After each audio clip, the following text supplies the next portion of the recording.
Realism. The very word conjures images of soldiers marching to the light of some perverted science. Structure, dictatorial teaching methods, and intellectual smugness. This is a tale about how one such realist, an odious high school teacher named Harry Tuttle, dared to challenge pragmatism as the ultimate educational philosophy.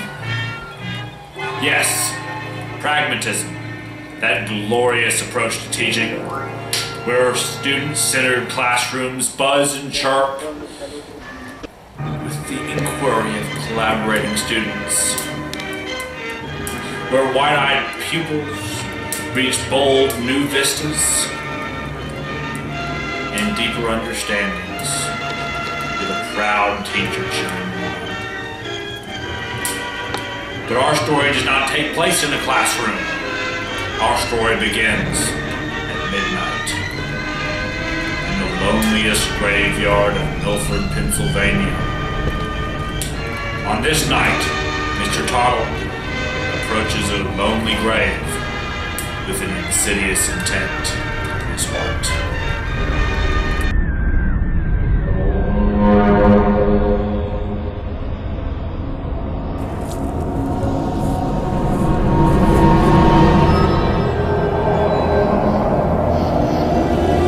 By Jove, after years of searching, I found it.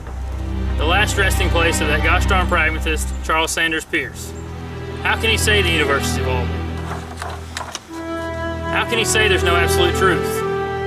Gee Willikers, a realist such as I believes that students need direction, not some hippie teacher helping them along. Students need structure, not choice. By the light, I, Harry Tuttle, shall give it to them. Using the unmatched power of this ancient Grecian relic, the temporal annihilator, I shall erase both Peirce and pragmatism from existence.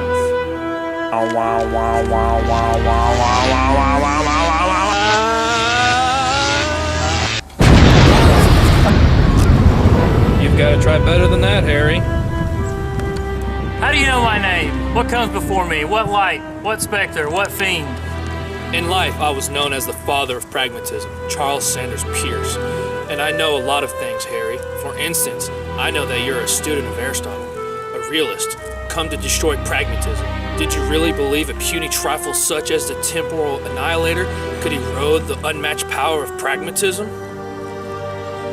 I won't rest until I see you and pragmatism wiped from the face of the earth forever. What curse would be fitting? But curses aren't real. Reality is unchanging. You will come to understand pragmatism. Your stubborn mind will see the reality does change, and it will change for you. As a mortal, I theorize that thought must lead to action.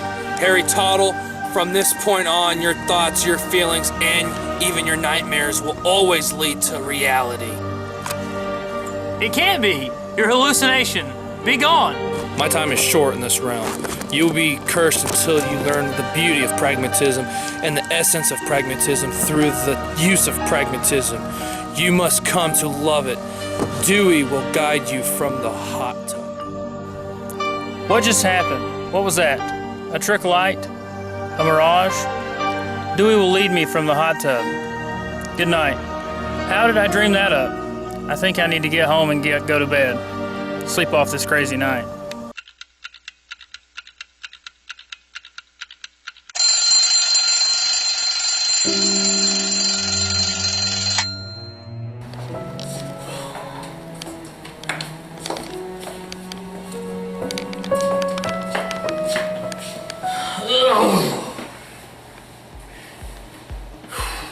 Man, I had the weirdest dream last night. What's going on? Why are you in your suit? What are you smoking? What? I dreamed I was cursed by Charles Sanders Peirce. A hex? Oh no, please tell me you weren't hanging out in graveyards again. What I do on my own time is none of your business. Peirce called it the Curse of Pragmatism or something. What does that mean? Well, pragmatists, well, like me, believe that thought must produce action, rather than linger in the mind, which leads to indecisiveness. Sounds like that curse might just turn your thoughts into real-life action. That'd be terrible. I don't want to be a pragmatist. Pragmatism forces students toward snap decisions. Sometimes indecision helps students develop new ideas. I prefer realism. Why would I want students to confer with each other? I have knowledge, not them. Well, those are valid criticisms. But there's more to it than that. Pragmatism is awesome at preparing students for citizenship, daily living, and future careers by learning through experimental inquiry. But pragmatism is just so flaky to me. It's action without thought. How are students supposed to learn when they're chatting the whole class? And what's with all that interdisciplinary stuff? I teach science, not English. I'm not used to using learning by doing to make students more creative, confident, and cooperative. We're teaching them real-world skills that are applicable to living in society after graduation. Well, you better get used to it. The educational world today has already adopted pragmatism in many ways. The current trend towards student-centered classrooms, the scientific method, and the integrated curriculum of the Common Core are all based on pragmatist philosophy. Also, aren't you into the Curse of Pragmatism? No, it's not real. I was just seeing things. If it were real, what about a bag full of cash? Holy crap, that's amazing! I told you pragmatism rocks! That's freaky. This can't be happening. If it were real, can I get a hot tub? Nice. Holy crap, that's amazing!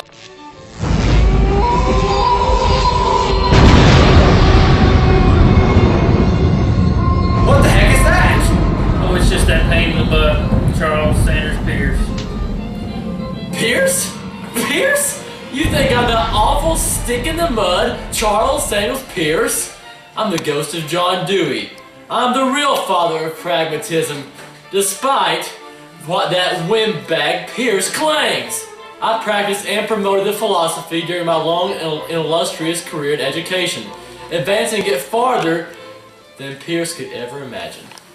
I have come from beyond the grave to tell you that education and life are interrelated, not separate. Children learn best by doing, by acting on the world. The continuity of experience is essential to growth. What? You mean you came from beyond the grave just to tell me something I could have learned in Education 570? Of course not, you idiot. Dr. Hopper and Dr. Russell do an amazing job, so that would be pointless. I'm here to serve as your philosophical spirit guide and to warn you that you should not take this curse lightly. Sure, it's totally awesome seeing your thoughts become action, but don't get drunk with power. Your thoughts will turn on you eventually, and that's the curse of pragmatism. Since I'm the real father of pragmatism, I've come to help you break the curse and guide you to the light. I will show you the true way, my son. Unfortunately, Harry didn't want to listen to the dire warnings the ghost of Dewey gave him. Instead, like any pathetic realist, he wanted just to take those warnings and study them to the full extent. He needed to know every little detail about how every little thing works, instead of just taking action like a real pragmatist would. Luckily for us, though, Harry would find out the true meaning of pragmatism that day, that afternoon in fact, when he was watching a movie with his good-looking roommate, Alex James. I've had one heck of a day. What do you say we watch a movie? Heck yeah, I mean, with that power of yours, I bet we can do all kinds of cool stuff. Hey, why don't we watch Batman? I've always wanted to be a superhero. Yeah, my deal's Catwoman, man. Yeah, let's see what Catwoman looks like on the big screen. She makes me purr. Who are you? It doesn't matter who we are. What matters is our plan.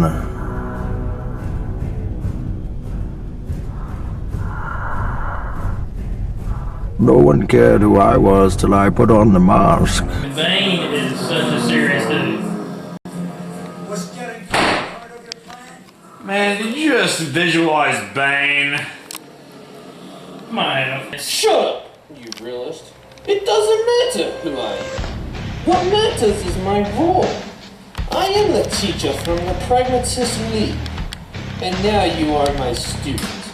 I am not a dictator, but yet a facilitator for the darkness. I will guide and support you through your struggles. I will suggest a path to help your desire to learn.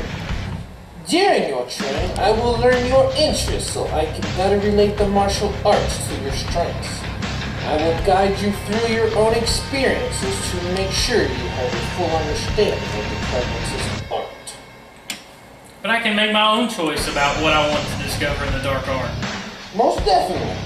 So let me get this straight. As your student, my role is to be an active learner, Of course. and I should constantly be doing and making things during my training. Yeah. But I can make my own choice about what I want to discover. Also, I should work with other members of the league and use scientific method to gain better knowledge of the arts. Of course. Then how will our instructor be doing our training? How will our interactions be during this training? We will be very informal and work together as equal partners. As appealing as all that sounds, I would rather stick with the educational philosophy of realism. Dude, did you tell Bane no?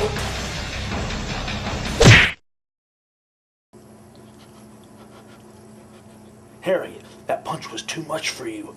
Please, please wake up. We can't suffer your nightmares. Harry, you gotta wake up. If you don't wake up, reality is gonna fall apart.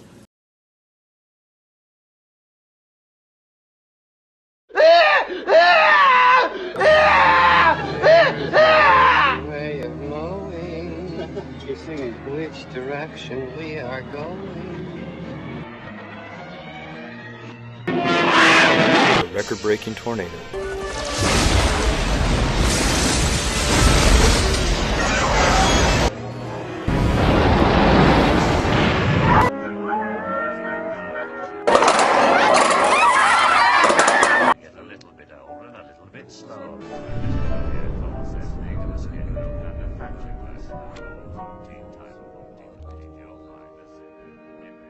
Harry! Harry! It's time to wake up!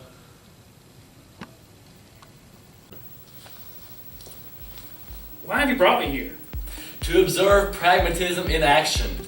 Now you will see what can be done when the power of pragmatism is unleashed. Okay, I'll play ball, but I'm sure my students like my realist way of doing things. Yeah, it's just like a Christmas carol. Just be quiet and observe. Okay, class. Today we're going to try to continue our class project, which is, if you remember, to go green. So hopefully we can continue to work productively and constructively in our groups. Don't hesitate to ask me any questions if you have them, because my real goal here is to facilitate you in coming up with ideas to actually help our school, and we're going to put those thoughts directly into action today, or over the next week. I believe that students learn best from experiences and actions. That's why we went outside the other day, so we could look around the school and find practical ways that we could help make us more energy efficient. Today I want to talk about how we can use technology to achieve our goals. So I want you to get in your groups and do a little brainstorming and come up with 5 ideas about how we can kind of incorporate technology to go green in our classes and in the school as a whole. In the cafeteria, in the office, and even here in the classroom, okay? Why do we do group work in this class? In Mr. Toddle's class, we never get to work together. All he talks about is the big test. I like the way we do class in here. Well, Mr. Toddle believes in the realist philosophy, so he believes that the classics are essential in learning all kinds of things. He believes they're tried and true. But because I take the pragmatist approach, I tend to mix things up a bit. So tell me, why do you like the way we conduct our class? Well, the things we learn in here, we can actually use out in the real world. And we get to work together instead of doing worksheets. Raise your hand next time. I was talking to Alex. Okay, you have a question? But how does this prepare us for the big test? Well, the knowledge we're just trying to retain is gathered in a different way. I like this class better. Well, Mr. Tuttle doesn't work as democratically as we do. I think the more people who work together, the more minds we put on a project, the better solutions we're going to have. We need time to work on our project. You got to remember, we're going to the Oak Ridge National Lab next week to study the energy efficient technologies that they use over there. So be prepared for that. Please remember that I need your signed permission form by Friday. Now get to work. As you can see, while Mr. James' classroom management tactics are a little bit over the top, he is terrific at giving students an opportunity to learn. I see it now. I think I understand. I might be ready to accept pragmatism. I may be a pragmatist. Then go! Return to the graveyard. Stand before the grave of Pierce and set yourself free from this dastardly curse. Pierce, show yourself. I have come to repent. I now see the importance of pragmatism. As I knew you would. I have come as you foresaw. Please lift this terrible curse. All in good time. First, you must face your final challenge. You must face your greatest enemy, the mighty avatar of realism. What do you mean? As a pragmatist, you now know the central part of educational pragmatism is hands-on activities for students.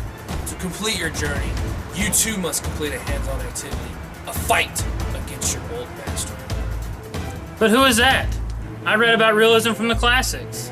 And who do you think wrote the classics? But of course, Aristotle, the father of realism. Oh yes! The founder of realism! And it's about to get all kinds of real up in this mother! Ah! Ah!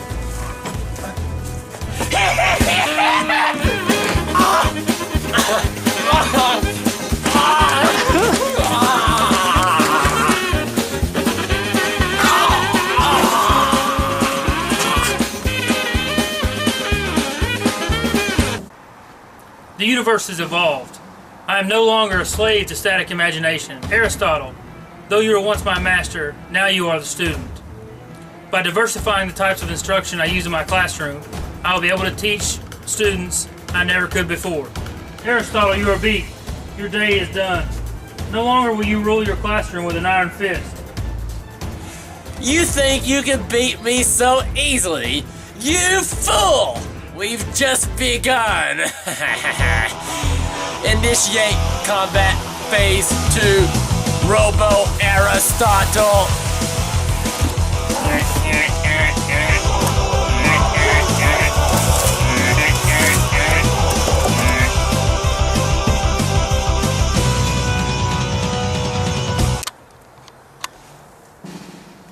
I am Robot Aristotle. My primary objective is to eliminate pragmatists. Target acquired. Lasers of direct instruction activated.